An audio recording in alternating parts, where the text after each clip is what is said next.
Bonjour, bienvenue à ce premier rendez-vous vidéo. Je vous promettais des petits topos sur des artistes de chez nous qui possiblement auront des liens avec soit le Musée des Beaux-Arts de Mont-Saint-Hilaire ou la région de façon plus générale.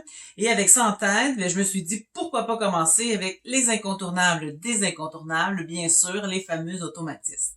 Donc, vous les replacez, on remonte dans les années 40, 50, où émerge une génération de nouveaux créateurs, des peintres, des sculpteurs, des auteurs, des danseurs, etc., comme ça, qui vont exiger des lumières dans la grande noirceur que connaît alors le Québec, et bien sûr sur le contexte artistique qui était assez convenu aussi à l'époque. Les artistes qui connaissaient alors un certain succès reproduisaient depuis plusieurs décennies un art figuratif aux accents folkloriques ou des paysages ruraux dans lesquels le paysan vivait en harmonie, tout ça ancrant les bonnes vieilles valeurs sociales traditionnelles. Eux, ils en ont assez de cela. Ils s'intéressent depuis peu aux timides incursions de l'art moderne qui leur vient par douces vagues de l'Europe, parce que le contexte artistique québécois est bien en retard par rapport à ce qui se fait en Europe encore dans les années 40. Et ils vont trouver une voie tout destinée en la personne qui deviendra le maître, évidemment, du groupe, Paul-Émile Bordua. Bordua est plus âgé que la plupart d'entre eux. Il est professeur à Montréal. Il est déjà très avancé dans sa démarche artistique. Il pratique un art qui est libéré de toute contrainte, un art dans lequel l'imagination, l'impulsion, l'instinct, évidemment, est très important. Et il va les mettre au parfum de ce processus, évidemment, créatif, en totale opposition avec les méthodes que l'on enseignait dans les institutions artistiques plus traditionnelles.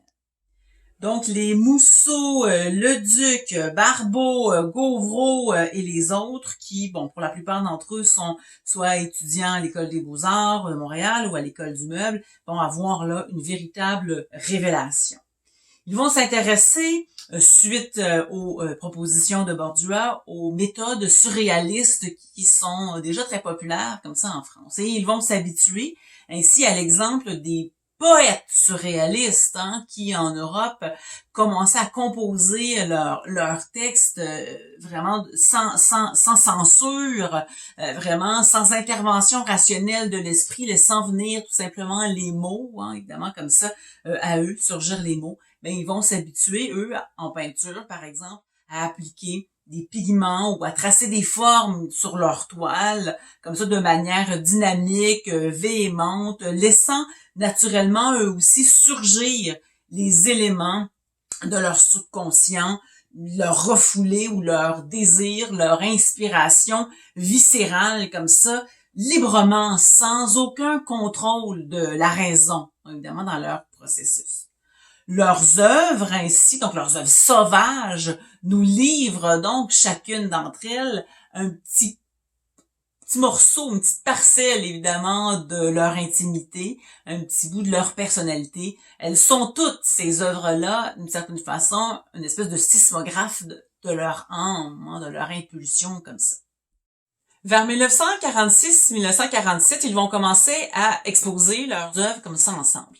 Et c'est lors de l'une de ces premières expositions, la troisième, pour être plus précise, qui va avoir lieu en 1947 sur la rue Sherbrooke, dans la demeure des Gauvreau, qu'un étudiant de l'Université de Montréal, Tancred Marcil, va utiliser pour la première fois le terme automatiste dans son compte-rendu de l'exposition qu'il écrit pour le journal étudiant Le Quartier Latin.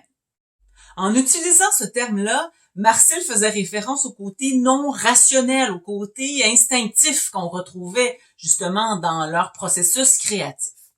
C'est un terme qui sera largement repris par les critiques montréalais qui visent exactement dans l'huile et qui deviendra finalement l'étiquette du groupe.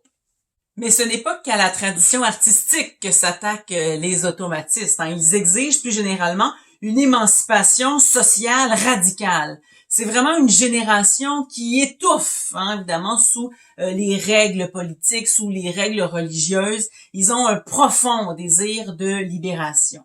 Et ceci est très, très affirmé dans ce que l'on considère aujourd'hui comme étant le point culminant de leur action, c'est-à-dire l'écriture et la publication d'un recueil de textes incendiaires en 1948, le fameux refus global, hein, vraiment, qui sera le sujet de notre prochain rendez-vous vidéo qui ne sera tardé, dans lequel on pourra mesurer évidemment tout l'héritage que nous aurons laissé pour les futures générations, ces fameux et incontournables, comme je vous disais, automatistes. Donc, un rendez-vous.